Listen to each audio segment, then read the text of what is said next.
Greetings and welcome to Taste Bud Therapy. I am your host, Chef Green. I have been going through a process called Glamour Magic. I wanted to talk to you guys about my experience during this process. It has really brought me home to a lot of things that I was practicing and I kind of put down and, got distracted, picked up other projects and you know, um, didn't stay focused. So now that I am in this course with the Hood Healer, I'm so thankful for her. She has transformed so many women's lives, and she has helped me in so many different ways.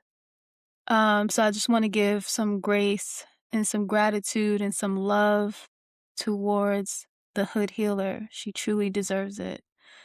So in this course, we're talking about really having devotion for yourself.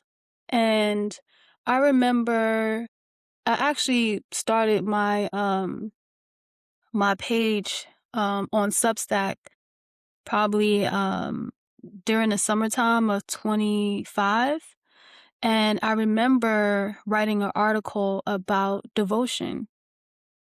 And during that time, I was going through a breakup and I was realizing how important devotion to oneself really is. The prayer that I was doing, the journaling that I was doing, like the self-discovery and healing that was taking place during that moment. It was so powerful that it was making the partner that I had at the time very, as he said, and he started to accuse me of things instead of like having a deeper curiosity or, wanting to understand the shifts. But I guess things happened the way it was supposed to because he definitely wasn't the person for me. And I obviously wasn't the person for him, even though he elevated so much um, in my presence, in my world. Um, Enough about that. I didn't really want to talk about that. I do want to talk about the devotion. So I guess I can't not talk about that because during that process, it was irritating and making him uneasy. And what I'm saying is that I was still coming home, still preparing meals. We were still going out to eat, but I had a heavy devotion to myself. Like in the morning, I had a routine. I would get on my knees and I would pray to my ancestors.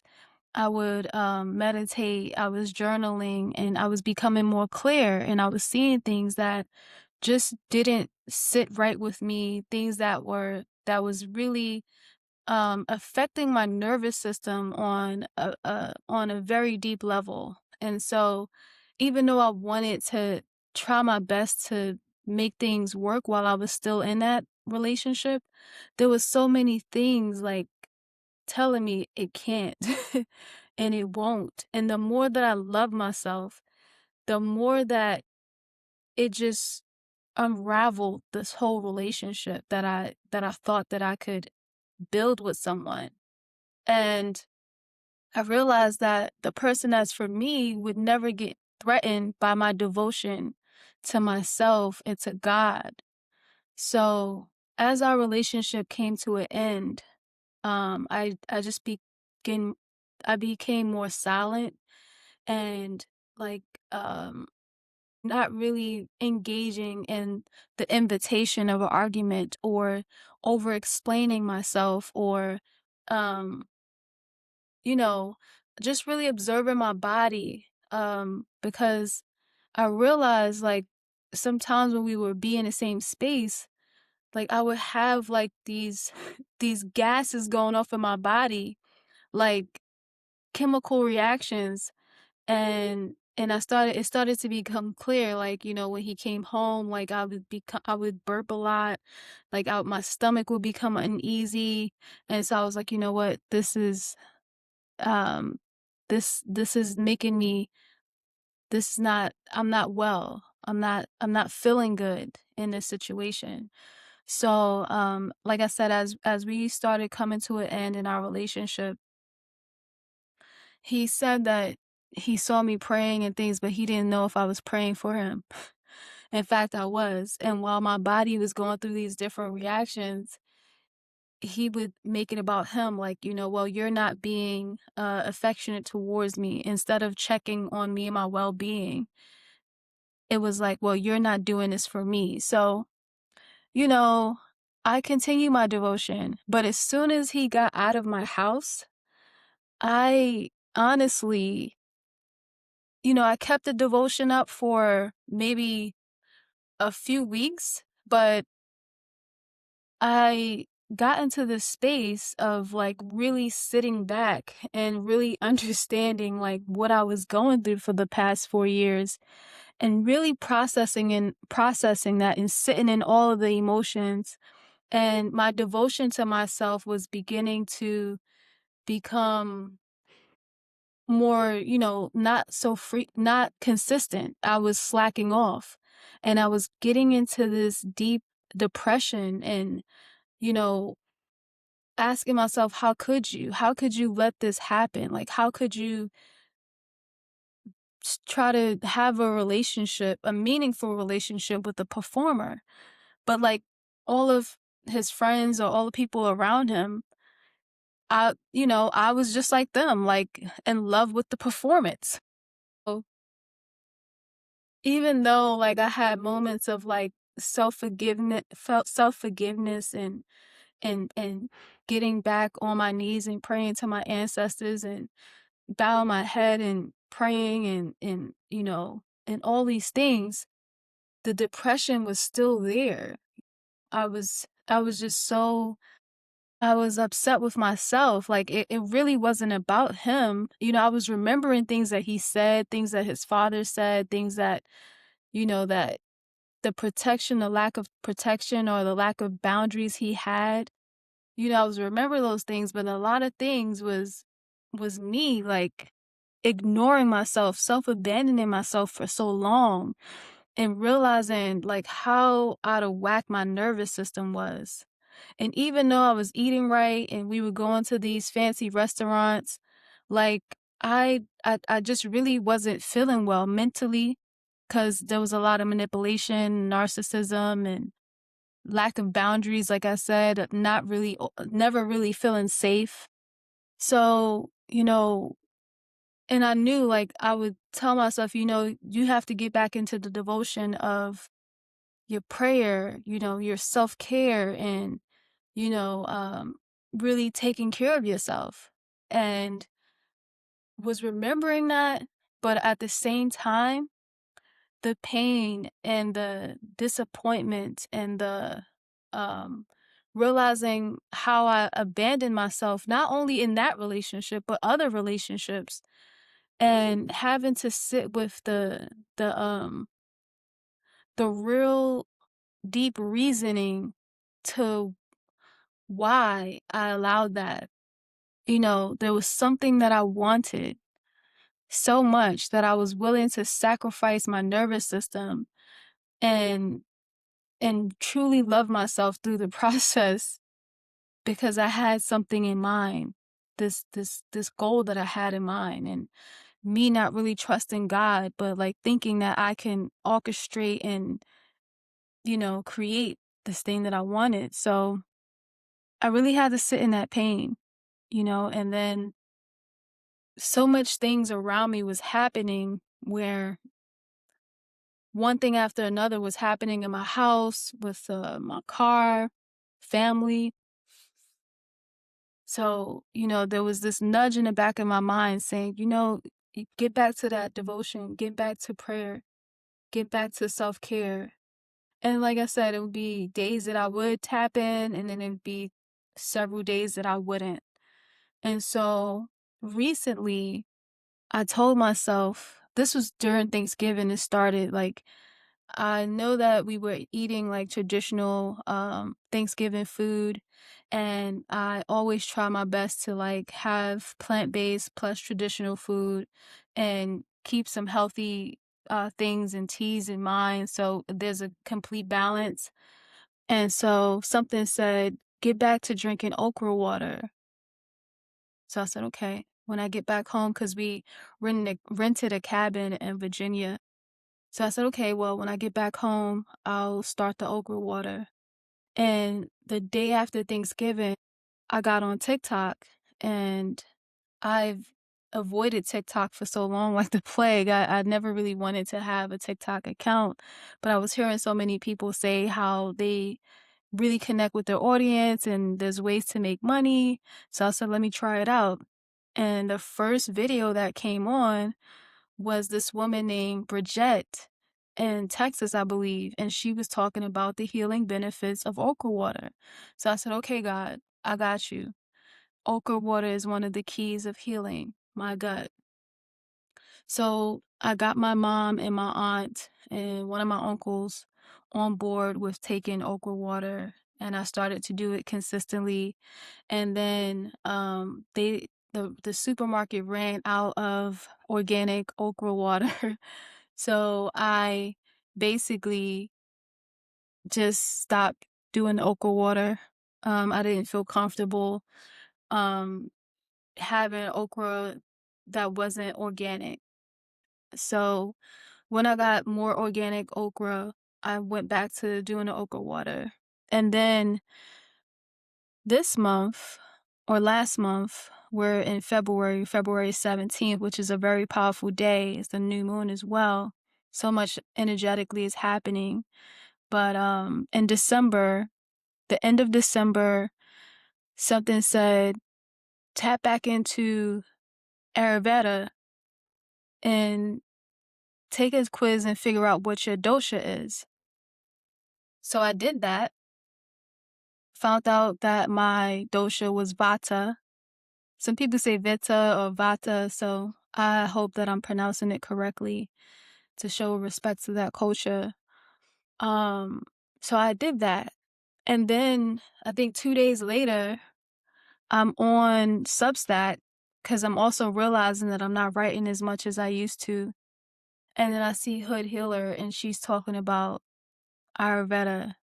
She's talking about her Glamour Magic, but I think the second assignment was about understanding your dosha. And I was like, wow. So I was like, okay, God, I got you. So I thought that was a sign for me that I was on the right path. And so I got into my dosha, understanding my dosha, and really feel it and really understanding that I was really out of balance. There were so many symptoms that I was having of a dosha or my vata that was out of balance that I wasn't really understanding, because I was like, I'm eating right.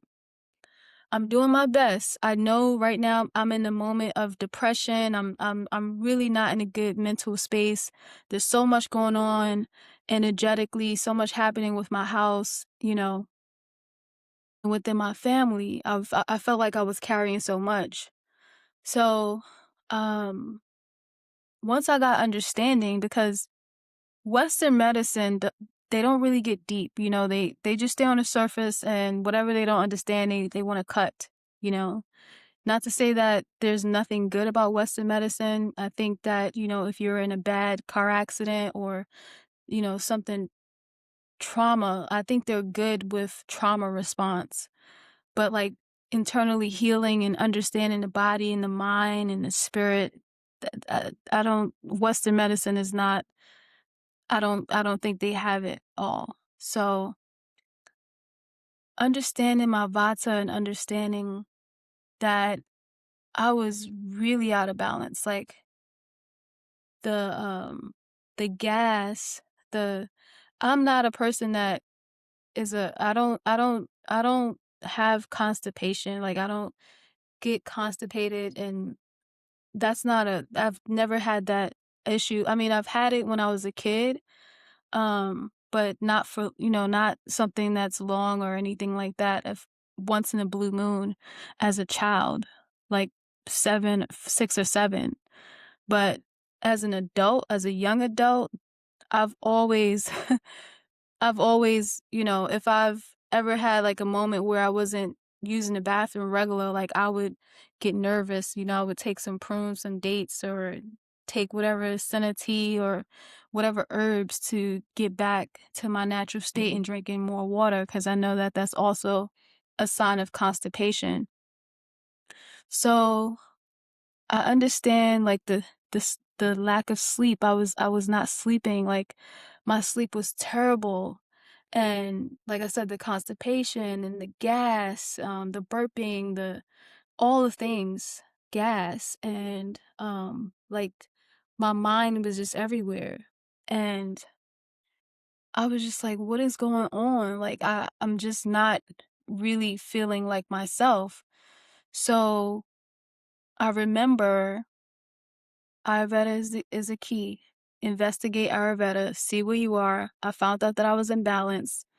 And as soon as I made some changes and I also got into my blood type and looking in medical astrology and understanding that my lungs are my superpower. So like breath work is good for me.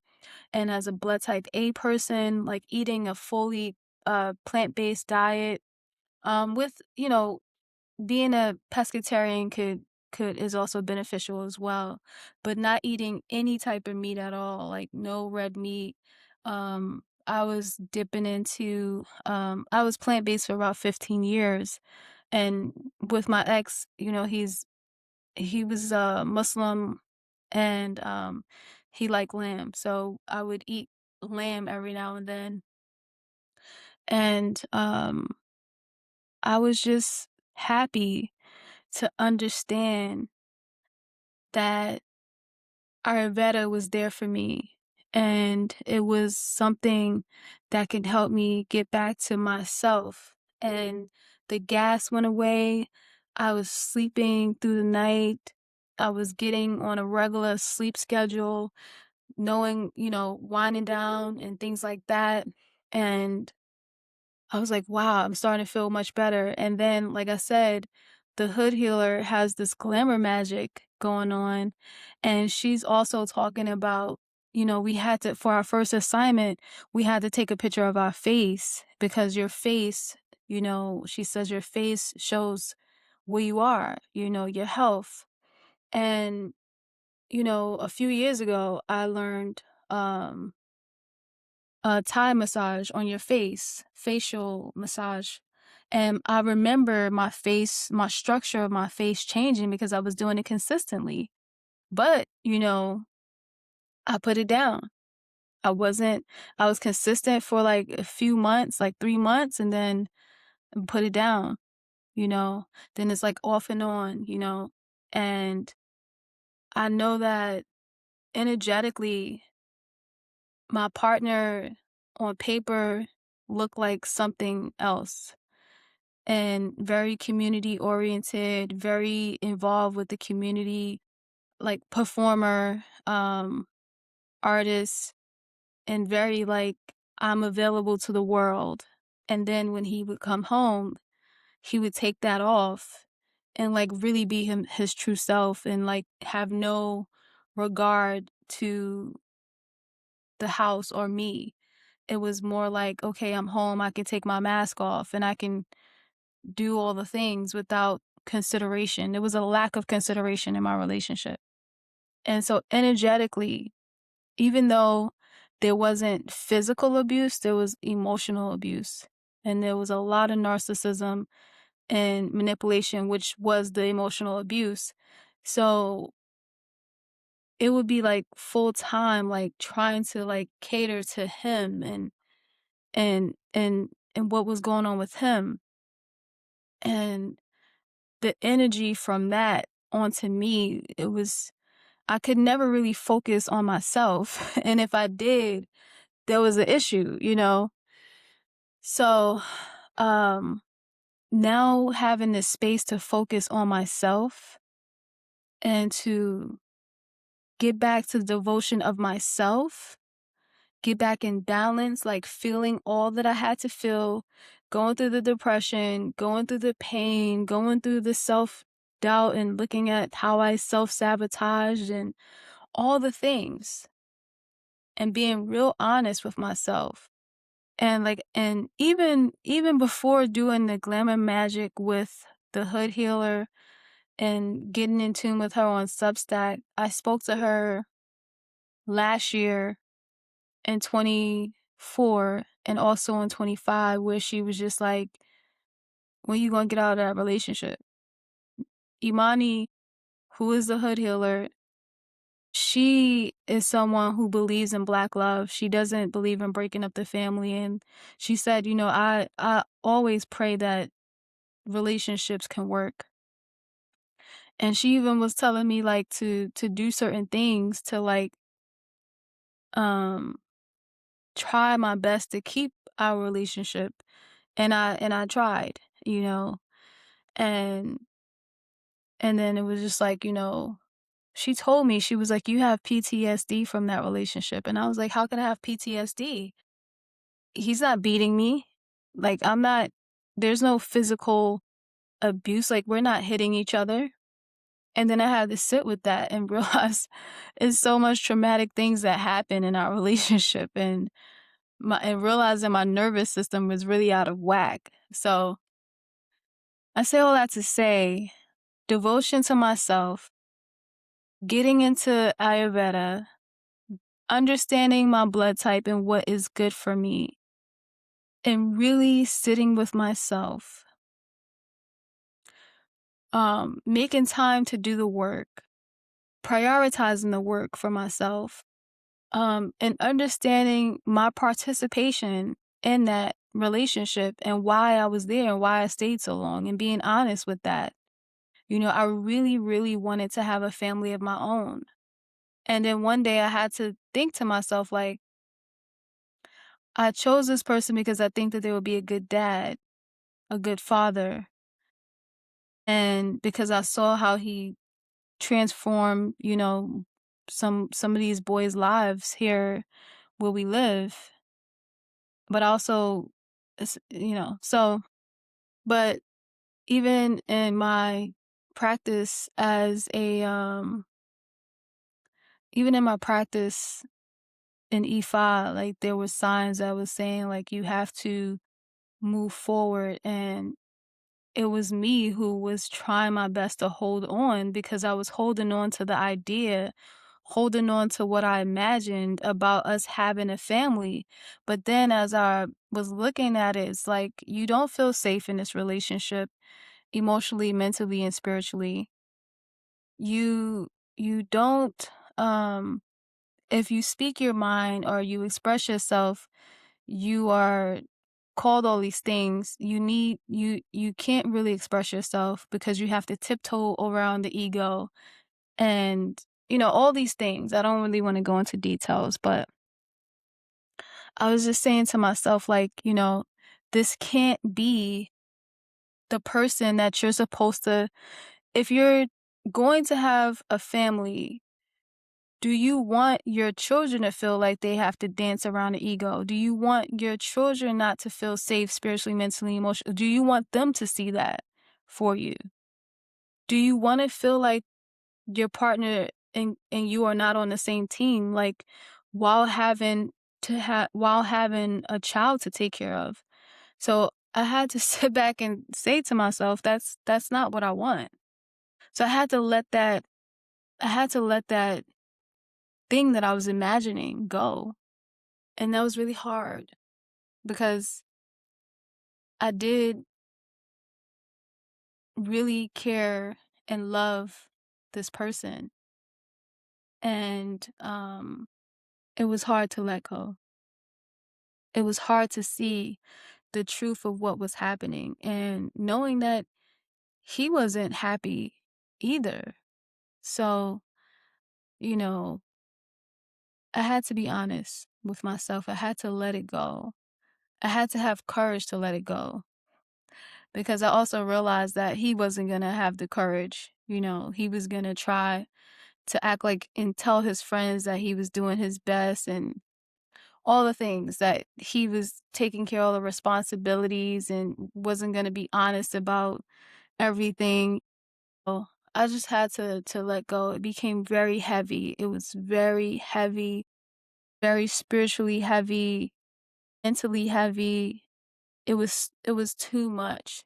So getting back to Glamour Magic and the devotion to self, like really having self-love and not breaking your own rituals, like how I care for myself. So really putting together meals that are that are designed for my body type has been a game changer.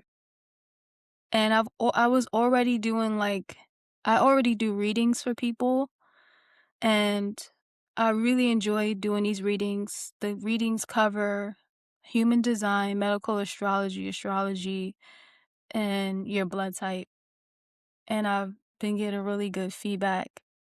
But now incorporating dosha, Ayurveda, I think I think we can get really good results, including having a self-devotion practice that you don't break regardless of who you with or who you're around, but knowing that every day you have a commitment to yourself first, drinking water, lemon water, getting on your knees, praying, nourishing yourself, getting in tune with yourself, asking yourself very important questions. How do I feel?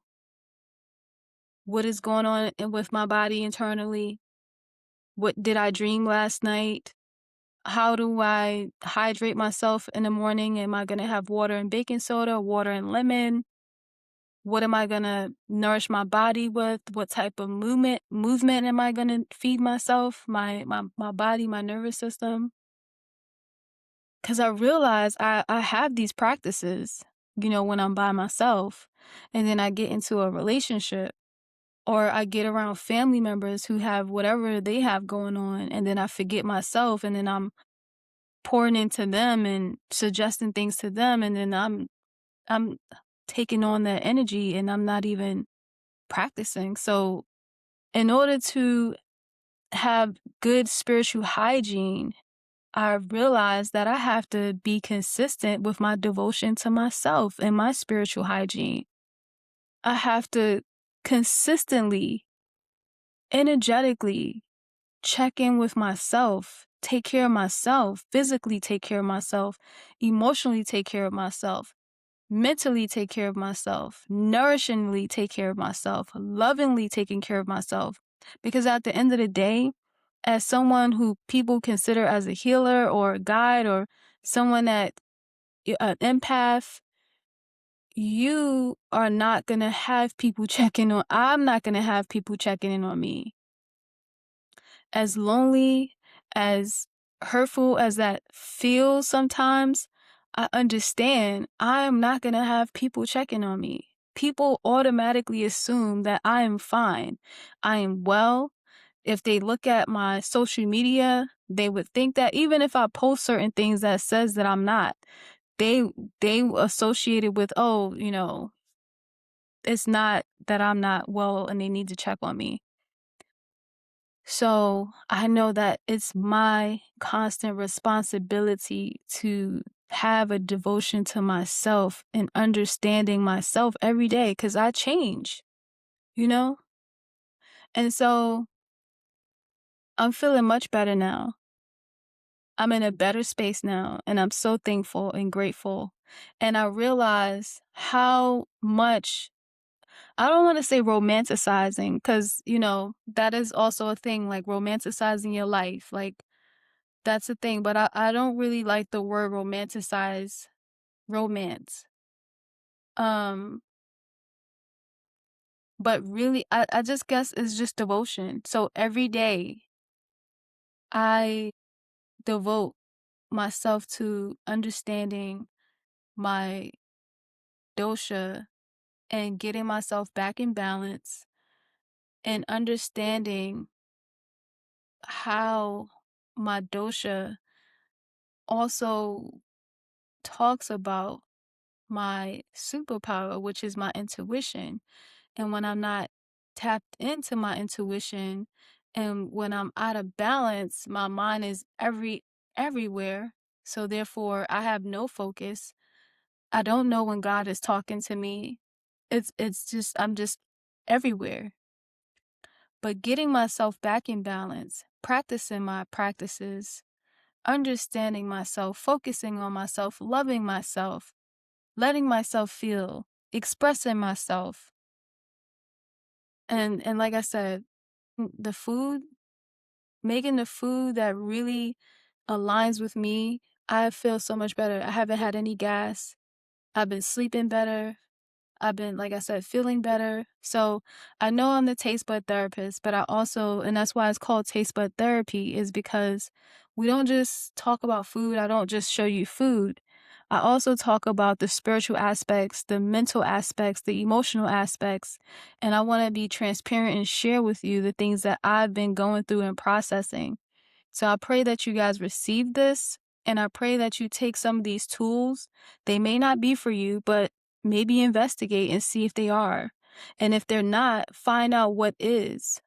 Because you can probably just thrive on knowing what your blood type is and eating according to that. You can probably just thrive on knowing what your dosha is and thrive on that. Or you can tap in to figure out what your ancestors ate, or just really figure out, like, pour into yourself, what makes me feel good, like, what am I eating makes me feel good, what makes me feel energized, what wipes me out, there's so many things. And because a lot of us are busy, we don't really um we don't really check in with ourselves. And who better to check in with first than yourself? Then you could check in with other people, but checking in with yourself first is key, you know? And so I'm in a space of really enjoying a devotion to myself and enjoying Imani's class, um, Glamour Magic. A lot of people, I think, got confused in the beginning and thinking that it was just going to be all about you just becoming beautiful so you can catch a guy or whatever, a partner. But it's really about self-devotion and understanding and loving yourself and really treating yourself better, and creating a practice that you don't break from, because you see how important it is for you to take care of yourself and love yourself. I've also been doing work with this book, Louise Hay's, Love Yourself, Heal Your Life. Been a game changer. Um, Doing this work is not pretty. um, you have to be really honest with yourself, and you have to be open, you know. It will crack you open. You have to be ready. I'm ready. Like I'm tired of fumbling my own self, Forget fumbling the bag. Fumbling myself, because when you fumble yourself, everything around you fumbles. So I pray that this reached the right people. And I'm new to this podcast. I'm reacclimating to YouTube, and please follow Taste Bud Therapy, Taste Bud Therapist on all social medias. And if you feel like you want to support and get a reading from me, a design of your life map, please tap into my stand store, Taste Bud Therapist. I'll be more than happy to work with you. And oh yeah, I did want to. So I forget the doctor's name, but I know his name is Dave. Dave, but he has this juice and this yogurt. It's not a yogurt. It's a SIBO. It's for SIBO, and it's for people who have like IBS or stomach issues. And he showed us how to make this juice, which I'm gonna show you guys how to make it, how I make it. And you know, I don't drink alcohol, but I do have beautiful champagne and wine glasses, and I drink my drinks out of crystal glass, and I eat out of a real plate. I don't do plastic plates, and that's not a bougie thing. That's just me, honoring myself.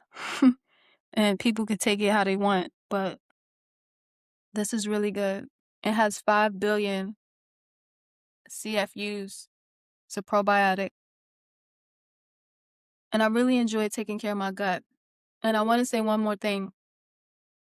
Well, not say one more thing because I don't know. Um, Vata, you have to have sweet, sour, and salt. And what cuisine to me captures that is Thai.